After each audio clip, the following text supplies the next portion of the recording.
So hello everyone and welcome back. Last video lecture में हमने physics class 11 chapter number 1 start किया था जिसका नाम है फिजिकल वर्ल्ड। आज के इस वीडियो लेक्चर में हम इसी चैप्टर को कंटिन्यू करते हुए आगे के सभी टॉपिक्स कवर कर लेंगे।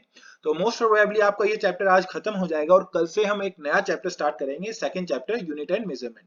तो चलिए स्टार्ट करते हैं। एक बार जल्दी से क्विक रिकैप ले लेते हैं लास्ट वीडियो लेक्चर का। कल हमने पढ़ा था सबसे पहले व्हाट इज फिजिक्स। तो मैंने आपको बताया था physics is simply study of our nature using some scientific methods. तो ये सारी बातें हम करके आ चुके हैं। इसके बाद हमने पढ़ा था साइंटिफिक मेथड्स क्या होते हैं। तो यहाँ पे मैंने आपको बताया था कि एक सिस्टमैटिक अटेम्प्ट होता है ताकि हम काफी डिटेल्ड इन डेप्थ एनालिसिस कर पाए किसी भी नेचुरल फिनोमेना की। और ऐसा क्यों करते हैं? ताकि हम प्रिडिक्ट कर पाए, मॉडिफाई कर पाए और कंट्रोल कर पाए नेचुरल फिनोमेना को। फिर हमने बात की थी स्टेप्स ऑफ साइंटिफिक स्टडी के। तो बेसिकली अगर आपको नेचर में कुछ ऐसा नया फिनोमेना दिखता है जिसके बारे में आप स्टडी करना चाहते हैं और दुनिया को बताना चाहते हैं, तो आप कुछ ये बेसिक स्टेप्स फॉलो करके अपनी स्टडी स्टार्ट कर सकते हैं। सबसे पहले आप उस फिनोमेना को करेंगे ऑब्जर्व। ऑब्जर्व करने के बाद आप जितनी ज्यादा इंफॉर्मेशन निकाल सकते हैं, कलेक्ट कर सकते हैं, आप वो कलेक्ट करेंगे। और उस इंफॉर्मेशन के बेसिस पे आप एक कंट्रोल्ड एक्सपेरिमेंट करेंगे अपनी लैब के अंदर। यानी कि आप बेसिकली एक एक्सपेरिमेंट करके देखेंगे उसी चीज का अपनी लैब के अंदर। अगर आपका एक्सपेरिमेंट वहां पे भी सेटिस्फाई हो रहा है, यानी कि आपकी ऑब्जर्वेशन काफी सही थी और आप सभी एकदम सही ट्रैक पर चल रहे हैं। जब आपका वो एक्सपेरिमेंट लैब के अंदर हो जाता है, फिर आप करते हैं क्वालिटेटिव एंड क्वांटिटेटिव रीजनिंग। इसका मतलब वो सभी फैक्टर्स के बारे में आप बात कर रहे हैं जो उस फिनोमेना के लिए रिस्पॉन्सिबल है। फॉर एग्जांपल ग्रेविटी में दो मास रिस्पॉन्सिबल थे, उनके बीच की दूरी रिस्पॉन्सिबल थी। तो इस तरीके के सभी फैक्टर्स आप बेसिकली वहां पे ऑब्जर्व करेंगे कि किन किन चीजों पे ये फिनोमेना अफेक्ट हो रहा है। फिर आप लास्ट में करते हैं मैथमेटिकल मॉडलिंग। ये इंपॉर्टेंट नहीं है, कंपलसरी नहीं है कि ऐसा करना जरूरी है, लेकिन फिर भी अगर ऐसा हो रहा है तो ये चीजों को काफी आसान बना देता है। अगर आप कोई मैथमेटिकल मॉडलिंग, कोई मैथमेटिकल इक्वेशन दे देते हैं, तो this is the best part. क्योंकि फिर आपकी जो पूरी स्टडी है उसके ऊपर कोई सवाल खड़ा नहीं कर सकता। मैथमेटिकल मॉडलिंग जब आप कर लेते हैं तो आप उस फॉर्मूले का यूज करते हुए आप प्रिडिक्शन करते हैं कि भाई इस फॉर्मूले का यूज करते हुए फ्यूचर में ये चीज ऐसे ऐसे हो सकती है या इस टाइम पे हो सकती है। अगर आपका प्रिडिक्शन सही है तो आपकी स्टडी सही है, वैलिड है, तो आपका वेरिफिकेशन हो जाता है। और अगर आपका प्रिडिक्शन गलत है तो आपका वो फॉल्सिफिकेशन हो जाता है। तो ये सिंपल से कुछ स्टेप्स हैं साइंटिफिक स्टडी के। और कल लास्ट में मैंने आपको एक बात बताई थी, nothing is final in science. तो अब तक जितने भी फॉर्मूलेज आए हैं वो काफी हद तक एक्सेप्टेबल है। लेकिन कल को मान लीजिए आप कोई बेहतर एग्जाम्पल, कोई बेहतर स्टडी, कोई रिसर्च पेपर लिख के देते हैं और उस बात में अगर दम है, सही में अगर वो चीज प्रैक्टिकल है, तो ऐसा पॉसिबल है कि अगले 5 से 6 सालों में हम आपके लिखे हुए नोट्स, आपके लिखे हुए रिसर्च पेपर्स को यहाँ पे डिस्कस कर रहे हैं। तो आपको बस अपनी क्यूरियोसिटी का पीछा नहीं छोड़ना, आपको सिर्फ मार्क्स के पीछे नहीं भागना, आपको अच्छे से चीजों को समझना है और सवाल पूछने हैं अपने आप से कि ऐसा हो रहा है तो क्यों हो रहा है, इसके पीछे का कारण क्या है। कभी भी ये मत सोचिएगा कि दूसरे स्टूडेंट्स मेरे बारे में क्या सोचेंगे अगर मैं इस टाइप का सवाल पूछूंगा। तो आप जस्ट पूछिए। अच्छा, एक और बात, कल जब मैंने अपना लास्ट वीडियो लेक्चर अपलोड किया था तो वहां पे एक दिक्कत आ रही थी कि उस वीडियो लेक्चर के नीचे कमेंट ऑप्शन डिसेबल हो गया था, तो आप वहां पे कमेंट नहीं कर पाएंगे। अब आप तो आप क्या कर सकते हैं, हर वीडियो के डिस्क्रिप्शन में मैं आपको अपनी वेबसाइट का लिंक दे दूंगा और वहां से आप नोट्स भी डाउनलोड कर सकते हैं। और अगर आपके डाउट्स हैं तो वहां पे नीचे ही मेन जो होम पेज है वहां पे कमेंट्स का ऑप्शन भी है। आप वहां पे अपना कमेंट करके कोई डाउट है, कोई क्वेरी है, आप वहां पे पूछ सकते हैं। ठीक है। तो मोस्ट प्रोबेबली आपको बाकी स्टूडेंट्स आपके क्वेश्चंस का आंसर दे देंगे और अगर वो आंसर सही होगा तो मैं उसको थम्स अप दे दूंगा या बोल दूंगा दिस इज करेक्ट आंसर। तो आप वहां से प्रॉपर स्टडी कर सकते हैं। अब हम स्टार्ट करते हैं आज का वीडियो लेक्चर। सबसे पहले हम फिजिक्स वर्ड का ओरिजिन देख लेते हैं। The word physics come from a Greek word meaning nature. तो ये जो वर्ड है फिजिक्स, इसका मतलब होता है नेचर यानी प्रकृति, और ये ग्रीक वर्ड है। इसके बाद हम बात कर लेते हैं साइंस की, यानी नेचुरल साइंस की, जो हम आज से पहले पढ़ते आ रहे हैं। देखिए 11th स्टैंडर्ड में आके आपकी नेचुरल साइंस 3 पार्ट्स में डिवाइड हो जाती है, फिजिक्स, केमिस्ट्री और बायोलॉजी। फिजिक्स में हम सब स्टडी करते हैं नेचुरल फिनोमेना की। Chemistry is basically study of change. तो हमारे नेचर में जितने भी चेंजेस आ रहे हैं वो कैसे आ रहे हैं, ये सारी बातें हम केमिस्ट्री में पढ़ते हैं और जनरली हम केमिकल्स से डील करते हैं यहाँ पे। फिर आती है biology. Biology is basically study of life. तो अर्थ के ऊपर लाइफ कैसे आई और वो आज भी कैसे सस्टेन्ड है लाइफ अर्थ पे, ये सारी बातें हम बायोलॉजी में पढ़ते हैं। हाल फिलहाल हम अपने टॉपिक पे वापस आते हैं और बात करते हैं फिजिक्स के दो प्रिंसिपल थ्रस्ट की, यूनिफिकेशन और रिडक्शन। तो ये बेसिकली दो अप्रोच है जिनके जरिए हम फिजिक्स को पढ़ते हैं या समझ सकते हैं। एक एक करके देखते हैं। सबसे पहले हम बात कर लेते हैं यूनिफिकेशन की। The effort is use to see the physical world as manifestation of some universal laws in different domains and condition. तो काफी आसान चीज है, एक बार समझते हैं। देखिए, हमारे नेचर के अंदर कई सारे डिफरेंट डिफरेंट नेचुरल फिनोमिनाज होते हैं, और कई बार ऐसा होता है कि जो हमारे नेचुरल फिनोमिनाज हैं वो एक दूसरे से इंटरलिंक्ड है। तो अगर आप किसी एक नेचुरल फिनोमिना की स्टडी कर लेते हो तो आपको ऑटोमेटिकली उससे रिलेटेड जितने भी नेचुरल फिनोमिनाज हैं उनके बारे में काफी हद तक पता चल जाता है। फॉर एग्जाम्पल, न्यूटन सर ने जब लॉ ऑफ ग्रेविटेशन दिया था तो हमें एक बात तो पता चली ही थी कि कोई भी चीज है, कोई भी ऑब्जेक्ट है, वो अर्थ सरफेस पे ही आके क्यों गिरती है। साथ ही साथ हमें यह भी पता चल गया था कि जितने भी प्लैनेट्स हैं वो सब सन के अराउंड रिवॉल्व क्यों करते हैं और कैसे करते हैं। और ये भी पता चल गया कि किस तरीके से जितनी भी सैटेलाइट्स हैं वो हमारे सभी प्लैनेट्स के अराउंड रिवॉल्व करती हैं। तो आप देख सकते हैं, दो बिल्कुल अलग अलग डोमेन की चीजों के बारे में हमें सिर्फ एक ही लॉ से पता चल गया। तो इस टाइप की जो स्टडी होती है इसको हम यूनिफिकेशन बोलते हैं। इसके बाद बात आती है रिडक्शन की। तो रिडक्शन या फिर रिडक्शनिज्म डेफिनेशन क्या है? A related effort is used to derive the properties of a bigger, more complex system from the properties and interactions of its constituent similar parts. This approach is called reductionism. अब यहाँ पे मतलब क्या है? देखिए, यहाँ पे मैंने एग्जाम्पल लिया है थर्मोडायनेमिक्स का, जो कि अब तक हमने पढ़ा नहीं है, तो मैं आपको इस एग्जाम्पल के जरिए समझाऊंगा नहीं। एक दूसरा एग्जाम्पल लेते हैं। समझिए, अगर आपको नेचर के किसी फिनोमिना की स्टडी करनी है और वो काफी बड़ा फिनोमिना है। अब दिक्कत क्या है कि आप एक साथ उस पूरे फिनोमिना की स्टडी नहीं कर सकते। तो हम क्या करते हैं, हम उस फिनोमिना को कई सारे पार्ट्स में डिवाइड कर देते हैं, कई सारे इंपॉर्टेंट पार्ट्स में, और हम हर एक इंडिविजुअल इंपॉर्टेंट पार्ट की स्टडी करते हैं। और जब हम उन सभी पार्ट्स को स्टडी कर लेते हैं, उन सबके बारे में अच्छे से समझ लेते हैं, तो हम उनको कंबाइन करके पूरे सिस्टम की स्टडी करते हैं। फॉर एग्जाम्पल, जैसे अगर आपको एक कार के बारे में समझना है, कार की वर्किंग समझनी है, तो हम पूरी कार को एक साथ ना समझकर एक बार उसके इंजन की वर्किंग, फिर उसके हम स्टीयरिंग व्हील की वर्किंग, फिर ट्रांसमिशन सिस्टम की वर्किंग, ब्रेकिंग सिस्टम की वर्किंग, ऐसे इंडिविजुअली सभी कंपोनेंट्स की वर्किंग समझ के उन सबको एक साथ कंबाइन करके पूरी कार की वर्किंग समझते हैं। तो इस तरीके से हम पूरी चीज की स्टडी आसानी से कर पाते हैं। तो ये था हमारा second principle thrust of physics, reduction या रिडक्शनिज्म। इसके बाद हम क्लासिफिकेशन ऑफ फिजिक्स की बात कर लेते हैं। तो हमने फिजिक्स को बेसिकली दो पार्ट्स में डिवाइड कर रखा है on the basis of size. तो जो पहला पार्ट है वो है मैक्रोस्कोपिक डोमेन, और जो दूसरा पार्ट है वो है माइक्रोस्कोपिक डोमेन। मैक्रोस्कोपिक डोमेन या फिर मैक्रोस्कोपिक वर्ल्ड में हम उन सभी चीजों के बारे में स्टडी करते हैं जिन्हें हम डायरेक्टली अपनी आंखों से देख सकते हैं।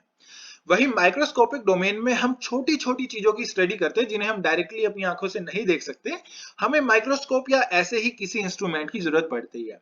तो ये जो दो टर्म्स है, मैक्रोस्कोपिक और माइक्रोस्कोपिक, आपके सामने ये चीजें बार बार आएंगी, क्योंकि ये चीजें सिर्फ फिजिक्स में नहीं है, ये केमिस्ट्री में भी है, ये बायोलॉजी में भी है, तो वहां पे भी आप इन वर्ड से डील करेंगे।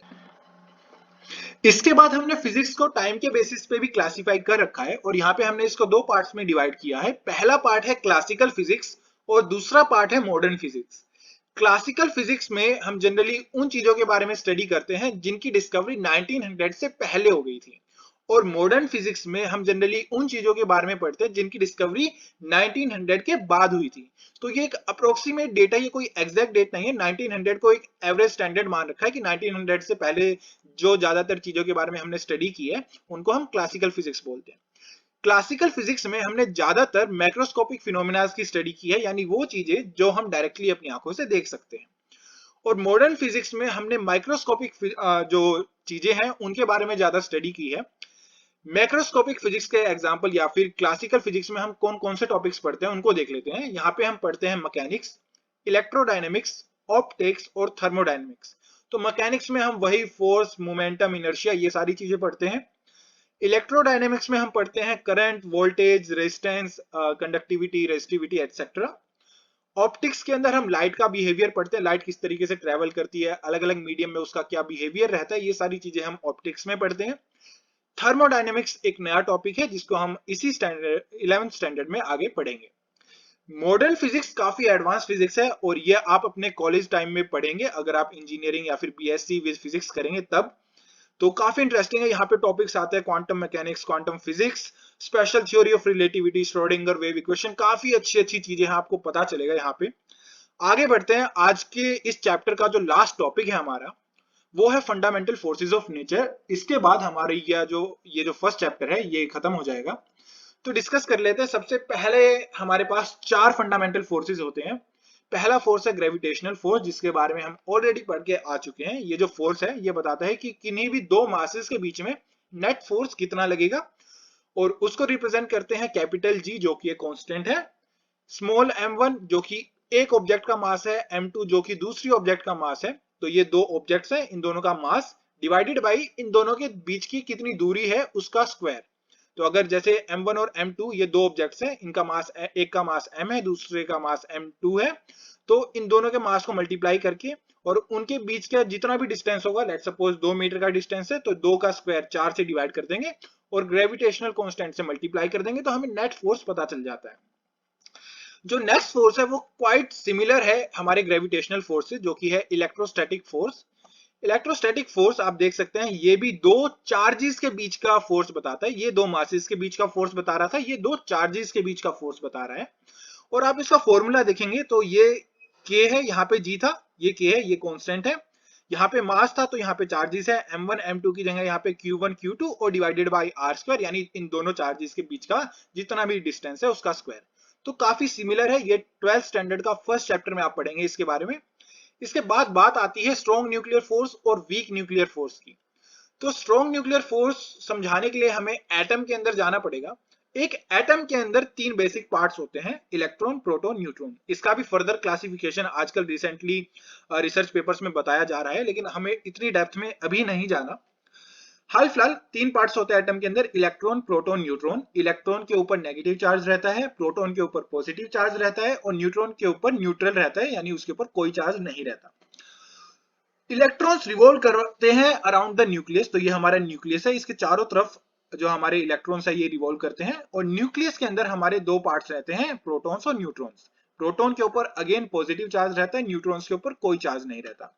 अब एक जनरल क्वेश्चन जो किसी भी बच्चे के दिमाग में आ सकता है वो ये कि सर अगर ये सभी पॉजिटिव चार्ज है और हमें पता है same charge repel each other, तो ये सभी प्रोटॉन्स एक दूसरे को रिपेल करते होंगे? जी हाँ, बिल्कुल करते हैं। तो वो कौन सा फोर्स है जो इन सभी प्रोटॉन्स को एक साथ होल्ड करके रखता है इवन दो ये एक दूसरे को रिपेल करते हैं? तो उस फोर्स का नाम है स्ट्रॉन्ग न्यूक्लियर फोर्स। अब आप खुद सोचिए, जब आप किसी मैग्नेट को भी आमने सामने रखते हैं तो वो एक दूसरे को रिपेल करते हैं, राइट? जब आप सेम जो फेस है उसका आमने सामने रखेंगे तो वो एक दूसरे को रिपेल करते हैं। ठीक उसी तरीके से सेम चार्ज एक दूसरे को रिपेल करते हैं। जैसे यहाँ पे आप देख सकते हैं Q1 और Q2 सेम चार्ज था, पॉजिटिव चार्ज है दोनों, तो ये एक दूसरे को रिपेल कर रहे हैं। एक पॉजिटिव है एक नेगेटिव है, तो ये दो एक दूसरे की तरफ पास में आ रहे हैं।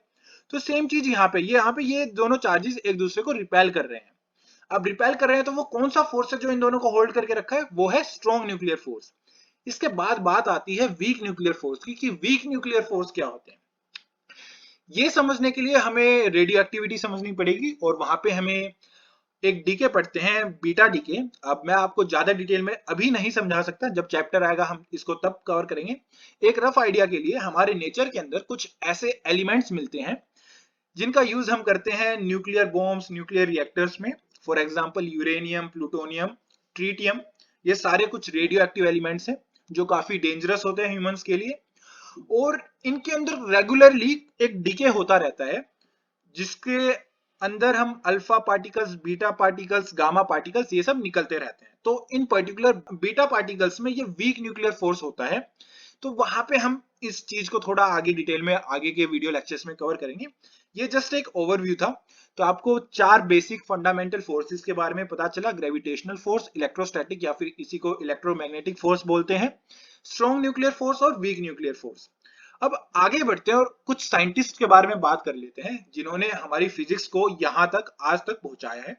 और आज के बाद मे बी हमारे जो यंग जनरेशन है वो इस फिजिक्स को आगे ड्राइव करेंगी। काफी नए अच्छे बेहतरीन साइंटिस्ट मिल रहे हैं हमें आज की डेट में भी, लेकिन हमें इन पुराने साइंटिस्ट को नहीं भूलना चाहिए। इन सब का नाम देख लेते हैं। तो आइंस्टाइन, इन सबको तो आप जानते ही हैं, काफी महान वैज्ञानिक है। इनके अलावा न्यूटन सर को भी आप जानते हैं। लोरेंट्ज हाफ शेड पोलैरिमीटर, ये मैडम क्यूरी हैं। इन्होंने जो रेडियो एक्टिव एलिमेंट्स हैं उनके ऊपर खोज की थी, और जो रेडिएशन है उसकी यूनिट क्यूरी है, तो इन्हीं के नाम के ऊपर ये यूनिट रखी गई है, क्यूरी। और ये श्रोडिंगर वेव इक्वेशन, जैसा कि मैंने आपको बताया था एडवांस फिजिक्स में आप इनके बारे में पढ़ेंगे। Poly exclusion principle, Bohr atomic model, आप यहाँ पे देख सकते हैं ये बोहर हैं, और भी कई सारे साइंटिस्ट हैं, यहाँ पे मैं सबका नाम तो नहीं ले सकता। तो ये वो सभी साइंटिस्ट हैं जिन्होंने आज की हमारी इस फिजिक्स में काफी बड़ा योगदान दिया है, और हमें इन सब की रिस्पेक्ट करनी चाहिए। इनका ये रियलिटी में काफी बड़े जीनियस थे। जब आप आगे पढ़ेंगे ना तो आप समझेंगे कि इन लोगों ने कितना ज्यादा दिमाग लगाया होगा एक छोटी सी थ्योरी निकालने के लिए, राइट। तो आज के इस वीडियो लेक्चर में हमारा फर्स्ट चैप्टर खत्म होता है यहाँ पे। अगर आपको ये वीडियो सीरीज पसंद आ रही है और आपको सारी चीजें समझ में आ रही है तो प्लीज हमारे वीडियोस को लाइक कीजिए, हमें सपोर्ट कीजिए, और जितना हो सके आप हमारे वीडियोस को शेयर कीजिए, क्योंकि ज्ञान बांटने से ज्ञान बढ़ता है। और जब आप इन्हीं टॉपिक्स के बारे में, इन्हीं कॉन्सेप्ट्स के बारे में अपने दोस्तों से डिस्कस करेंगे तो आप लोगों की जो स्किल्स है वो और ब्रशअप हो जाएगी, आपको और अच्छे से चीजें समझ में आएंगी। तो आज के वीडियो लेक्चर में बस इतना ही। Thank you very much. Next video lecture में मिलते हैं, चैप्टर नंबर 2 स्टार्ट करते हैं, unit and measurement. So thank you everyone.